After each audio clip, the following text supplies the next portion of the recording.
शेखावाटी क्षेत्र के चूरू जिले की सादुलपुर विधानसभा सीट सबसे हॉट सीट में से एक रही। यहां से ओलंपिक खिलाड़ी कृष्णा पूनिया कांग्रेस की ओर से तो भाजपा ने यहां से सुमित्रा पूनिया को मैदान में उतारा था। इसी के साथ बीएसपी ने मनोज न्यांगली मैदान में थे और इस सीट पर 1993 के बाद से कोई भी नेता विधायकी रिपीट नहीं कर पाया। लिहाजा ऐसे में 2023 का विधानसभा चुनाव भी ये रिवाज कायम रहा और शाहदुलपुर विधानसभा सीट से कांग्रेस और भाजपा को पटकनी देते हुए बीएसपी के मनोज न्यांगली ने जीत हासिल की। इस सीट पर पिछले 15 सालों से त्रिकोणीय मुकाबला हो रहा है। यहां भाजपा, कांग्रेस और बसपा में कड़ा मुकाबला होता है। सादुलपुर से विधायक मनोज न्यांगली से एनडीटीवी के खास कार्यक्रम एजेंडा क्या है, कार्यक्रम में बातचीत हुई। उन्होंने बताया कि आगामी दिनों में किस प्रकार से क्षेत्र की जनता की सेवा करेंगे और आने वाले समय में किन कामों को प्राथमिकता देंगे। आइए सुनते हैं।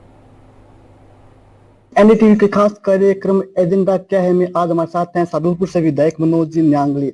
पहले मैं आपको सादुलपुर के बारे में बता दूं, यहाँ पर त्रिकोणीय मुकाबला देखने को मिला, जहां पर एक और कांग्रेस थी तो वही दूसरी भाजपा थी। वही इस बीच यहाँ पर बसपा के मनोज न्यांगली ने कांग्रेस की कृष्णा पूनिया और भाजपा की सुमित्रा पूनिया को हराकर विधानसभा में पहुंचे हैं। सर, विकास की बात करें तो सर पहले 5 वो कौन से काम होंगे जो आप कराना पसंद करोगे? देखिए, मैं विकास पर जिस तरीके से सरकारें विचार करती हैं, मेरा ऐसा विचार नहीं है। मेरा अभी फिलहाल आम जन को पीने का पानी मिले, समय पे बिजली मिले और स्वास्थ्य मिले। स्वास्थ्य लाभ, ये 3 चीज अगर सरकार धरातल पर प्रॉपर जिस दिन इस राजस्थान की जनता को उपलब्ध करा देगी, उसके बाद मैं मानता हूं कि ये विकास के नुमाइंदे से दूसरे नंबर की बात है, चलते रहेंगे। हमारा मुद्दा सबसे बड़ा ये है कि पिछले 5 साल में जिस तरीके से केंद्र सरकार ने जल जीवन मिशन, घर घर नल की बात करी है, जल का नाम नहीं लिया कहीं भी। हर घर नल, और नल लगेंगे, निश्चित रूप से लगेंगे, लेकिन जल नहीं आएगा। ऐसी स्थिति मैं अभी अनुभव कर रहा हूं। मैं पिछले 1 महीने से मेरे फीडबैक लिया मैंने अधिकारियों से। उनके जल जीवन मिशन की हालात यह है कि अभी तक 0% रिजल्ट है। मतलब 2.5 साल से कार्य चल रहा है, एक भी टंकी का निर्माण नहीं हुआ मेरे राजगढ़। एक भी गांव में प्रॉपर आज तक पानी नहीं पहुंचा पाए, तो फिर कब मिलेगा? तो इस स्थिति में मैं मानवता और इंसानियता का विकास, जब कोई आम व्यक्ति किसी ऑफिस में जाए, किसी अधिकारी के दरवाजे पर जाए और वो यहाँ महसूस करके आए कि राज है किसी पार्टी का या किसी की सत्ता और सरकार चल रही है, वहां अधिकारी हमारी बात सुने। लेकिन हालात ये अधिकारियों की, आम जन का कोई व्यक्ति किसी भी ऑफिस में जाकर अपना काम नहीं करा सकता। और जब तक धरातल पर आम जन की बात नहीं सुनी जाएगी, तब तक कितनी भी बड़ी योजनाएं, कितना भी बड़ा विकास करिए, बहाव अच्छा नहीं तो कुछ भी अच्छा नहीं है। राजस्थान में हर बार सरकारें जो बदलती हैं, इसका कारण यही है।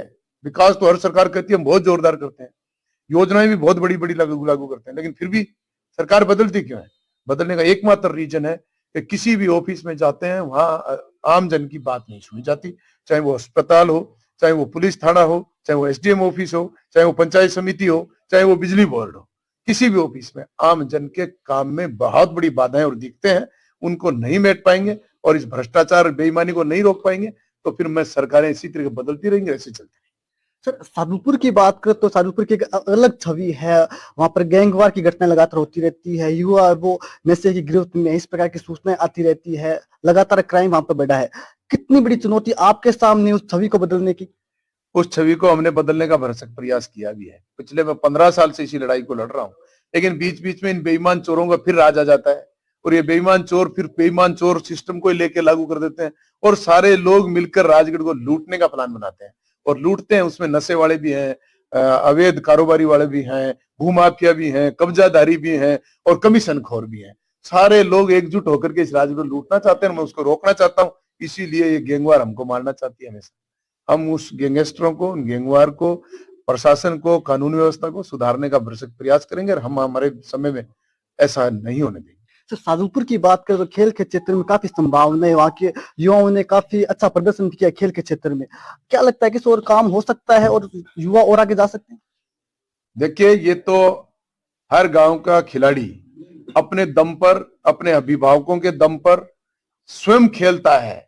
उसके अलावा कोई सुविधा के नाम से राजस्थान सरकार की ऐसी कोई सुविधा नहीं है जिससे खिलाड़ी खेल सके, उनको कोई लाभ मिल सके।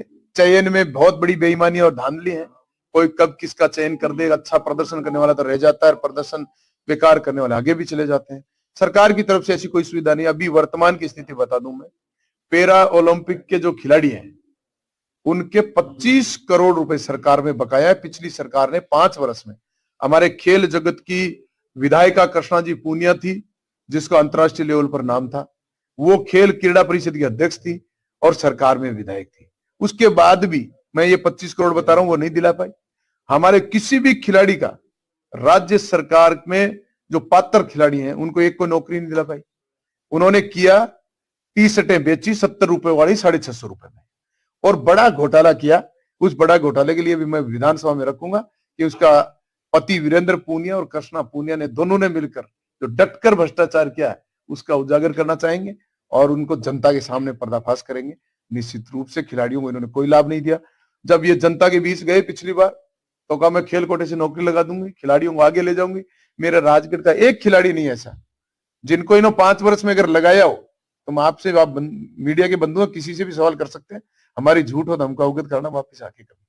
आप उनको पूछ के आइए कि आपके 5 वर्ष के कार्यकाल में अगर राजगढ़ के किसी एक खिलाड़ी को आपने राजकीय सेवा में लगाया हो, उसका पैसा कहीं रुका हो, उसको पैसा दिलाया हो, एक भी मिल जाए तो हम मान लेंगे कि ये खेल कोटे से कुछ करने वाला। सर, सरकार अपना आकार ले चुकी है, सीएम बजरंग से भी आप मिले थे अभी, सर क्या कहा, क्या विकास मुद्दों पर बात हुई? देखिए, मैं तो एक शिष्टाचार मुलाकात मेरे बहुजन समाज पार्टी के हम दोनों विधायक एज ए मुख्यमंत्री जी से शिष्टाचार मुलाकात करने गए। तब हमें समय मिला तो हमने हमारी विधानसभा की चर्चाएं करी। सबसे बड़ा मुद्दा मेरा नहर का मुद्दा है, मुरवाबंदी किल्लाबंदी का मुद्दा है।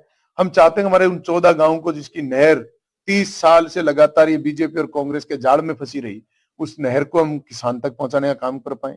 पीने का पानी नहीं है, नहर की उम्मीद कैसे कर सकते हैं, लेकिन फिर भी इन सरकारों को अवगत कराएंगे। निश्चित रूप से हमने बिजली, पानी, स्वास्थ्य, विकास के मुद्दे भी। सबसे बड़ी बात हम ये कहना चाहते हैं सरकार से, और हमने उनको भी कहा है, इन गैंगस्टरों को रोकने के लिए आप हथियार जो उपयोग करता है उस पर बड़ी पाबंदी लगाई जाए। सर, कुछ समय बाद में देश है वो लोकसभा चुनाव में चला जाएगा। राजस्थान की बात करें तो 25 सीटें, ऐसे में एकमात्र बसपा है जिन्होंने संभावित उम्मीदवार चूरू से अपने मनोज नांगल की घोषणा कर दी है। आपको उम्मीदवार बनाया जा रहा है बसपा की ओर से, कैसे देखते हैं इस दावेदारी को? देखिए, बीजेपी और कांग्रेस में जो लोग खड़े हैं वो तोहफे के रूप में लड़ना चाहते हैं। तोहफा कैसे कि बीजेपी और कांग्रेस से टिकट मिल जाएगी, हम एमपी बन के वापिस दिल्ली चले जाएंगे। मनोज नांगली संघर्ष का सारथी है, इसलिए हमें तो संघर्ष से लड़ना है। इसलिए पार्टी ने पहले ही संभावित घोषित किया है।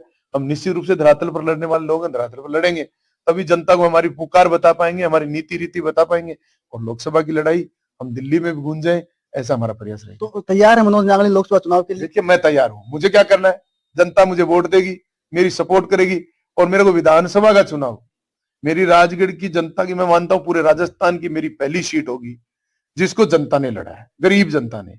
और गरीब ने, जनता ने अमीर बन के लड़ा है। अमीर कैसे बने? मेरे पास एक पैसा नहीं, उन्होंने मुझे पहले वोट दिया, फिर मेरी सपोर्ट करी, और फिर नोट दिए। किसी भी कोई गांव होगा, मेरी फोटो वीडियो मेरे कार्यक्रम का आप ढूंढ लेना, हर गांव में किसी ने 11,000, किसी ने 21,000, किसी ने 1 लाख, किसी ने 2 लाख, किसी ने 5 लाख मुझे नोट दिए हैं। इसके लिए मुझे एमएलए बनाने के लिए दुनिया लूटती है लोगों से पैसे, और मुझे बनने के लिए पैसे दिए, तो कहीं ना कहीं हम उनके साथ ही बने हुए हैं। इसलिए हमको जनता पैसे भी देगी, वोट भी देगी, सपोर्ट भी देगी, और इनने बीजेपी और कांग्रेस दोनों नेताओं को चोट भी देगी। ये थे मनोज जी नांगली जिन्होंने हमसे बात की और अपने एजेंडे बताए। एनडीटीवी के लिए चूरू के सादुलपुर से गजेंद्र सिंह।